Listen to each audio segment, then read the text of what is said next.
What's up, guys? Welcome back to Scary Stories. I'm cold, as you can see. I try not to leave the heater on while I'm recording because I want as little background noise as possible, but don't mind me. It's okay. I feel like it's appropriate for scary stories because it's cozy and fun anyway. So you guys know the drill. Directions for emailing me your scary story are down below if you have one that you would like to share. Let's get right into it. Story one for today starts, "Hey Hannah, I know the subject of this sounds like a doozy, and trust me, it's kind of sad alongside scary. I go by Eris, and my pronouns are they, she.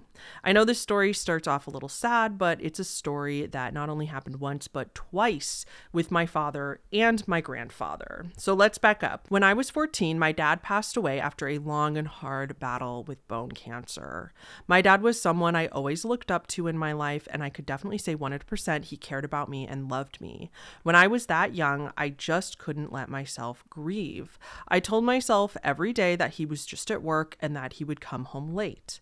Although I do believe in the paranormal to some ability, and I suffer from extreme paranoia to the point where even the littlest creaks of my house could set me off. There were multiple times where, as I was sitting in my room watching TV, it sounded like I could hear his voice in the other room, just talking or laughing about something. But it was odd considering that he wasn't there. Fast forward to high school, my anxiety is at an all-time high and I wasn't getting any sleep due to my heavy paranoia. We were out for Christmas break and I had turned all my alarms off and decided to sleep in. As I was getting some sleep, I suddenly woke up and I hear a masculine voice call my name. I was half asleep, so I didn't really think anything of it as I turned around and was face to face with my father who passed away years prior. It wasn't even like a quick glimpse. I looked him in the eye and he had this hard to read look on his face, like he was concerned or unamused. He even spoke and told me to get ready for school. I got up without really thinking, just going to do my normal routine before I checked my phone and realized I was on break. It didn't hit me until I stared at my mirror for a few seconds that I realized what I saw. I was freaked out and ran to my sister's room, waking her up and telling her everything. To this day, my family never believed me about what I saw or what happened. But then it happened again when my grandfather passed away 2 years ago. Except I had a dream where I was a little girl again, laying in my grandfather's lap in his big recliner where he took his afternoon nap. It lasted for a while before suddenly I woke up and I could feel the same presence next to me, like he was holding me and he didn't want to let go. It's sad to think about, but also freaky. There's no telling if I was just in a heavy state of psychosis or if I was going through some freaky paranormal activity type stuff. But that's pretty much it. Thank you for letting me submit my story. I love the videos and hope the universe blesses you through the rest of your days. Oh, thank you, Eris. Sorry. I almost said Ellis. Eris. That's a really interesting story. I mean, like, I know it's really freaky and it is sad and scary, but also it's got to be kind of a comfort to like feel like they're still with you in a way. You know what I mean? So, okay, let's move on to story number 2. Hi, for this story, I would appreciate if you called me Vamp, he, him, because this story is very personal and I'd like to conceal my identity. First of all, I'd like to say this story does involve death, so just a warning up front. Second of all, this is kind of a long story, so bear with me here.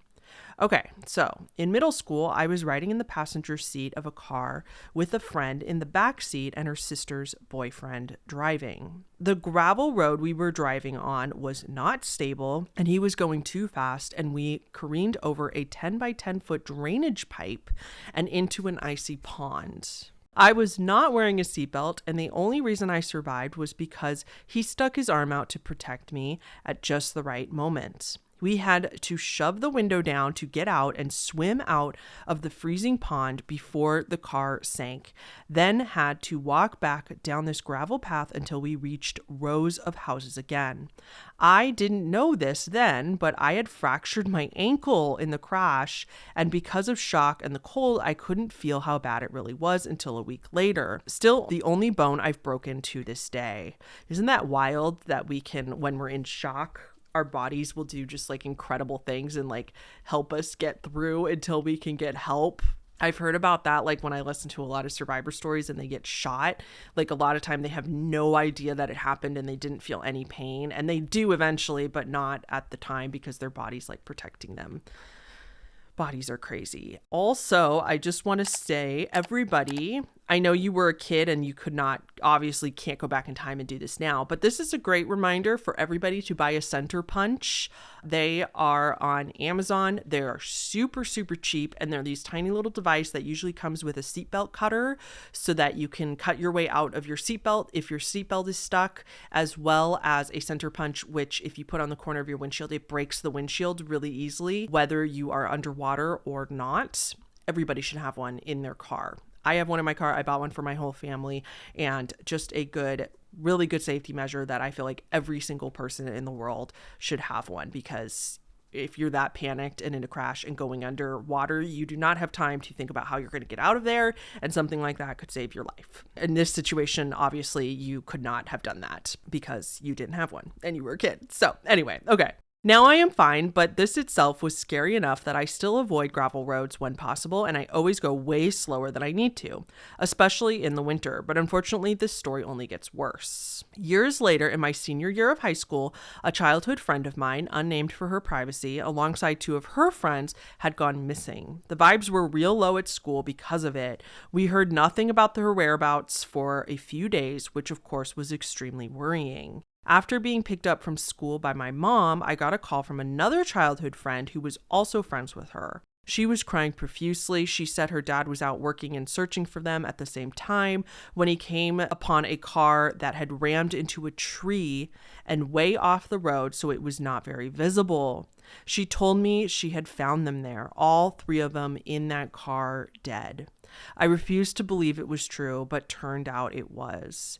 I had never lost someone that I was close to before. My friend group and I got together and talked about the good times we all had with her. It ripped my heart out. We all planned to drive to the spot where they crashed and hold a vigil, light candles, and place a cross down for them. The night we did, I had the worst feeling in my gut ever. I squeezed my friend's hand tight all the way there, and the closer we got, I realized where we were going. We were driving down the same exact gravel road where I had crashed years ago, and we kept driving. And when we stopped the car, I realized with horror that they had crashed and died in the exact same spot I had crashed in during the exact same time of month. I could barely get myself out of the car because in that moment I knew it could have been me. The only reason that I didn't die that night was because the driver stuck his arm out to protect me and we landed in the body of water. They had crashed headfirst into a large tree and died instantly. I was mere feet away from not having a chance to become who I am today, just like my friend and her two friends had. It haunts me every day and I miss her dearly. I tattooed a small stick and poke heart on my thumb in her memory, the same tattoo she had in the same exact spot. Oh my gosh. That's so sweet. It felt very fitting. I am doing okay now years later, and I have a lovely wife and supportive family. Just remember to please, please always wear your seatbelt. Always tell someone who isn't going with you where you're going. And always, always drive slow on gravel roads in the winter. Thank you, Hannah, for reading this if you have, and I want to say your channel has amazing vibes despite the horrors you describe in your videos. Hoping this story doesn't haunt you too. Love, Vampy. That is bananas. Thank you so much, Vampy, for sharing, for sharing your story. Wow, that's incredible. That's very harrowing. I'm just so sorry that you lost your friend. That's really, really messed up way to lose your friend. And I just hope that I'm glad it was like a little bit different timing so that you didn't feel too much survivor's guilt, I hope.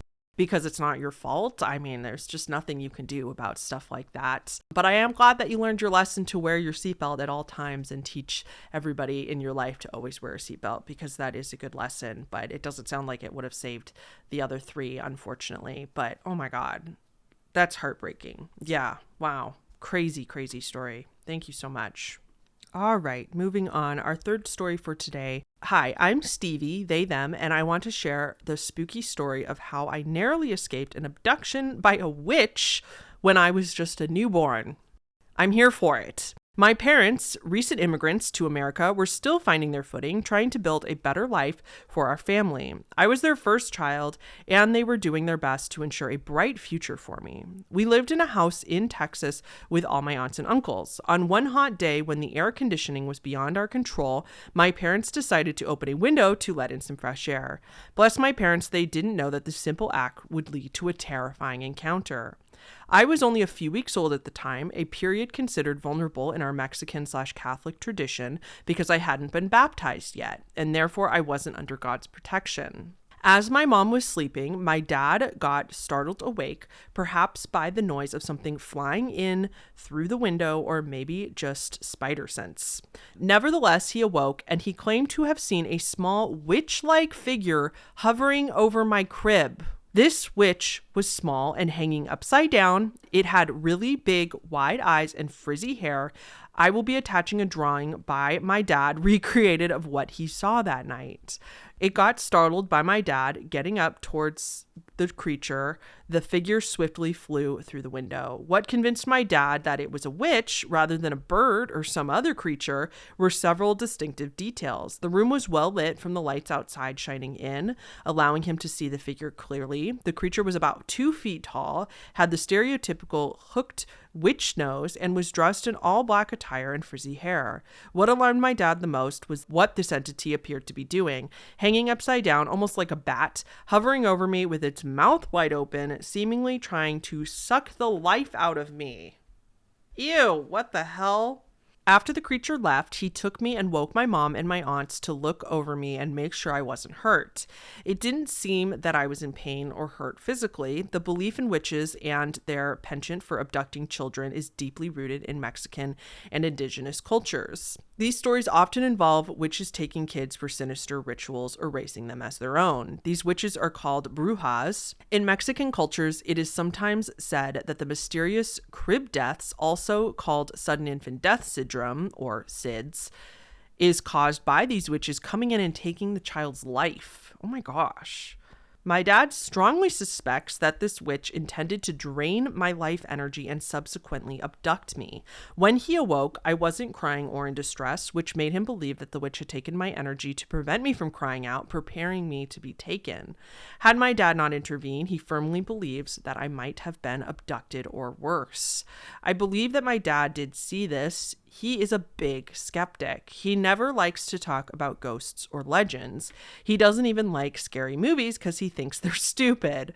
But ever since he told me the story, he never wants to bring it back up. I often joke with him that the interaction with the witch is what caused my many health problems like mental health issues, chronic pain, and all that. I hope this story was intriguing. Do you think he saw a witch? Much love to you, Hannah. Interesting. I don't know. The problem is that I'm super skeptical and it's really, really hard for me to believe anything, to be fair. However, I'm really interested in all these cultural stories. I think that is really interesting that I hear of other kind of like cryptids and stuff in indigenous cultures, but have never heard of indigenous cultures also be not interested, but have witches as some of their folklore and everything like that. I don't know, since you asked me, like a logical explanation would be that maybe he had a really, really vivid dream because he had a lot of new baby fear. You know, parents have a lot of emotions and hormones going through them as they have new babies, and especially if he was extremely fearful for you because you hadn't been baptized yet. I wonder if his like fears were invading his dreams or something, and he had a very, very vivid dream or some kind of vision or something, and then he hopped up and grabbed you, you know, because he was like so scared that something had actually happened to you, and so he did that. However, I don't know. I mean, who am I to say that he didn't see what he saw? Like you said, he's a big skeptic and doesn't believe in other scary stuff like that. So it is, you know, that does make it more likely that maybe he was not seeing things. You know, yeah, I don't know. I don't know what he saw. I thought it was also interesting that he said it wasn't a bird specifically. So it must have been a very clear image of whatever it was. All right, moving on to story 4. Hello, Hannah. I don't know why I said it like that. I just found your channel in the last year or so, and I really enjoy your content. If you read this in a video, could you please refer to me as Peachy? Sure, I love all the cute names that you guys come up with. It's so cute. Okay, I have had quite a few supernatural things happen to me since I was a child. Some of them scary, some of them unexplainable, but cool. I'm going to share one that is scary and one that is cool. The scary. When I was 9, we lived with my grandparents. I shared a bedroom with my mother and older sister, who was 19 at the time. My older brother, who was 23 and a huge practical joker, has his bedroom to the left of us, and my grandparents' room was to the right. Then there was a short hallway that led to the stairs that would take you downstairs, where everyone else was in the story. I was in bed asleep when something woke me up. It was dark in the bedroom with only the light from the hall illuminating anything.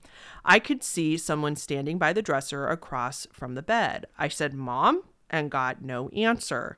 I then said my sister's name and also got no answer. I told my brother that he wasn't funny, but nothing. No movement, no breath, nothing. I closed my eyes, and when I opened them, it had moved closer. Right out of a horror movie, that is. I again called out all the names and told my brother that I was going to tell Mom. Terrifying, I know, but still no answer. I was shaking but closed my eyes again and opened them again to see if it had moved closer. And that it was. I got up, shaking like a leaf, and edged around the figure in the middle of the room, never taking my eyes off of it. It never moved towards me, but it turned as I moved along the wall. Okay, that gave me chills. Oh, I don't like that at all. Yeek. As soon as I hit the light switch, it was gone. Of course it was. Freaking demons. I took off running down the hall, screaming for my mom. I don't remember what happened after that, but I still can't sleep without some form of light on and or noise in my room. Okay. Can you imagine a creature as you move around it slowly turns with you to keep looking at you? I hate that. I hate that a lot. Here's a second story that is cool/unexplainable. Thank you for saving the more lighthearted one for last. I love it.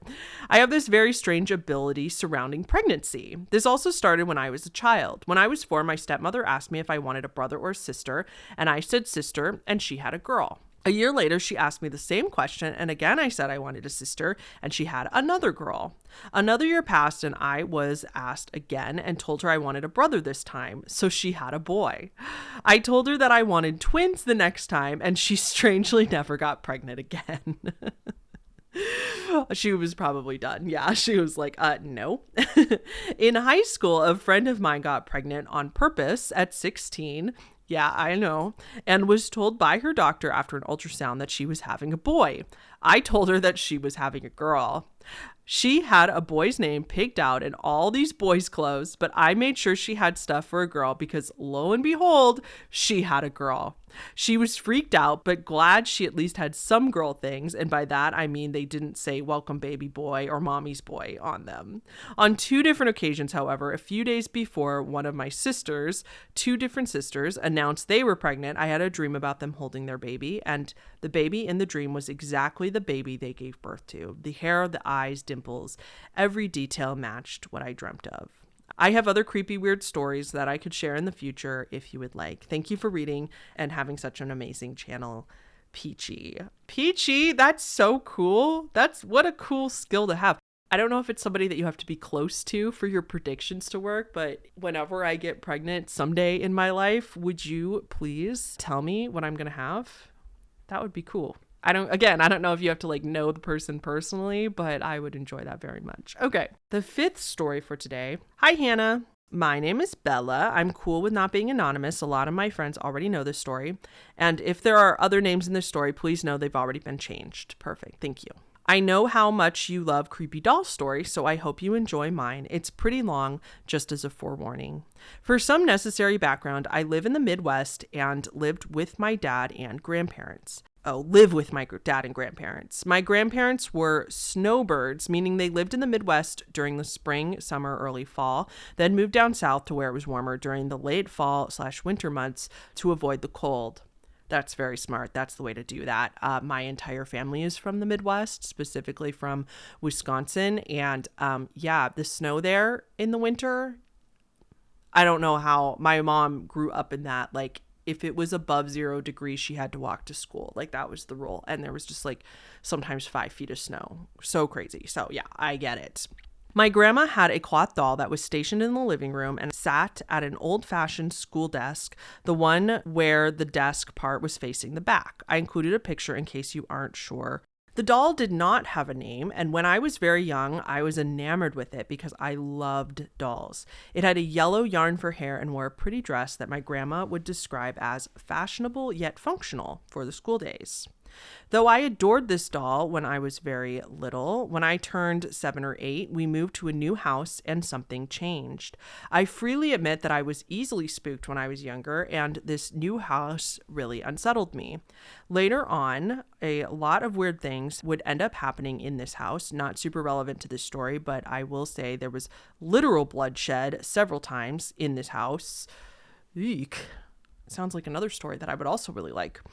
To the point of the story, though, when we moved, obviously the doll came with us and I started becoming terrified of it. My room was in the basement of our old house and the living room with the doll was on the main floor. Here at the new house, my room was down the hall from the living room and the doll was set near the hallway on the living room side. There was a staircase between my room and the living room, which were connected by a long hallway that followed the railing of the stairs. Once we moved in, I started sleeping with my bedroom door closed, telling my dad and grandparents that I didn't feel safe having it open at night. I don't remember this part, but my dad told me I apparently started sobbing when they asked why I wanted to close my door at night and begged them to let me close it. At the old house, I always slept with my door open and was worried when it was closed because I wouldn't know what was going on. So it was weird that I suddenly refused to sleep with it open. Around this time, I started having awful nightmares. And to be clear, I told no one about these nightmares until years later. I had never been prone to bad dreams and had never had a dream more than once a week that I can remember until these nightmares started happening. At least twice a week, I would dream that the doll would crawl down the hall to kill me, which I will describe here. Though in real life, this doll only had a small line for a mouth, in my dreams, its mouth would be a snarl with sharp teeth. Because it didn't have stable legs, again, it was a rag doll, it would have to pull itself down the hall, which made it very mad. It would scratch at the door trying to get in and become angrier and angrier that I had my door closed. Eventually, it would have to return to the desk before my grandparents woke up and dragged itself down the hall. However, it was unable to pull itself back onto the desk and it would have to stay slumped on the ground until someone put it back. Every morning after I had this dream, without fail, the doll would be on the ground. Nope. No, thank you. No, no, no. No, no, no, no. No, no, no, no. No, no, no. No, no, no. No.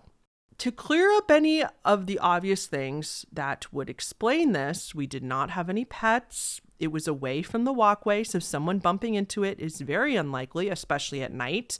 And it happened multiple times after you had the dream.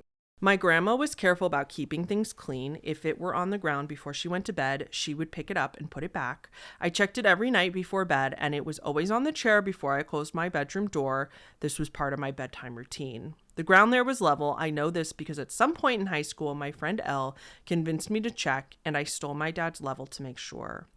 Ugh, it still makes me nervous nearly 20 years later to talk about this. Okay, but even with all of those like logical explanations aside, even if it was one of those logical explanations, you said it happened multiple times every time you had that dream, right? So like, even if that was one of the logical explanations, it happened every time you had that dream. That makes no sense. So this is so incredibly creepy.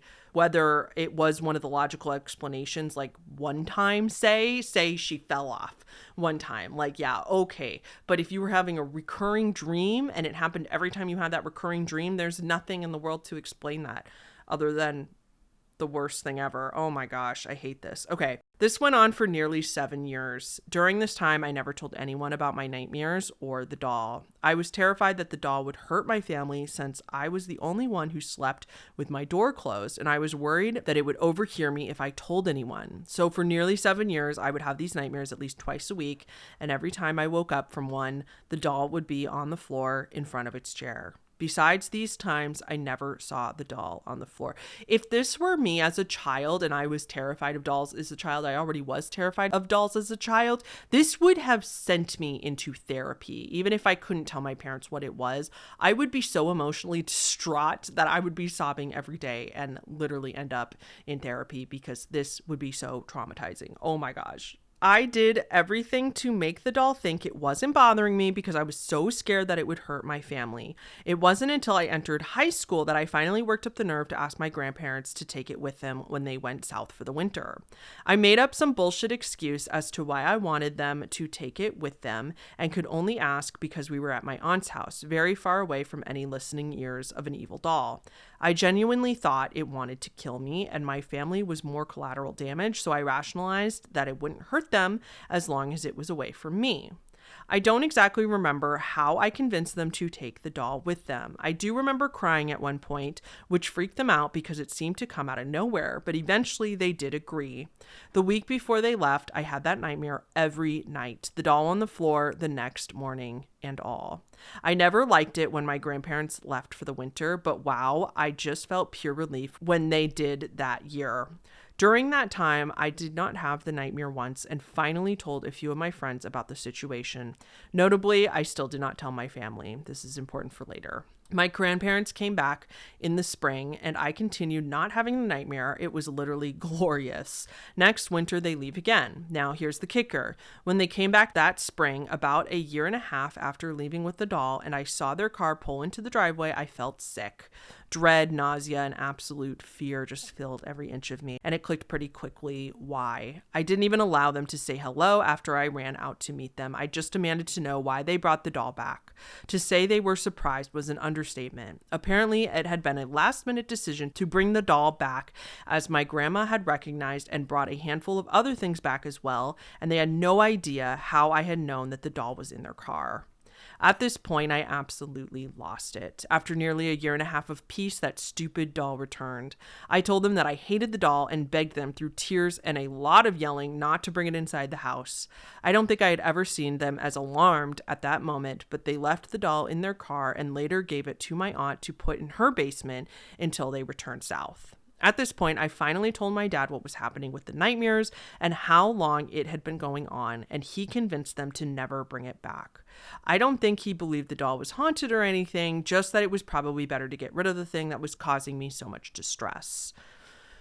So, after that, the doll stayed down south until my grandma's passing, when all of their things were brought back up to the Midwest where we could deal with them. At that point, I was in college. When I walked into my old house to help sort through some things, I knew immediately that the doll was there without being told. I told my dad that if my aunt didn't take it out of the house, which due to their other incidents I was sure was haunted, that I would take it out back and set it on fire. It was kind of dramatic, but it got my threat across. I haven't had any doll nightmares in years, not since the final time I got my grandparents to take it with them.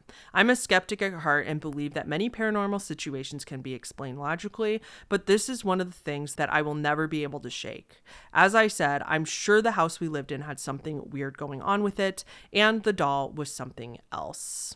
I hope you enjoyed my story. Please let me know if you'd like to hear about the other spooky things that happened in that house, because I have more stories to share. This email was already way too long.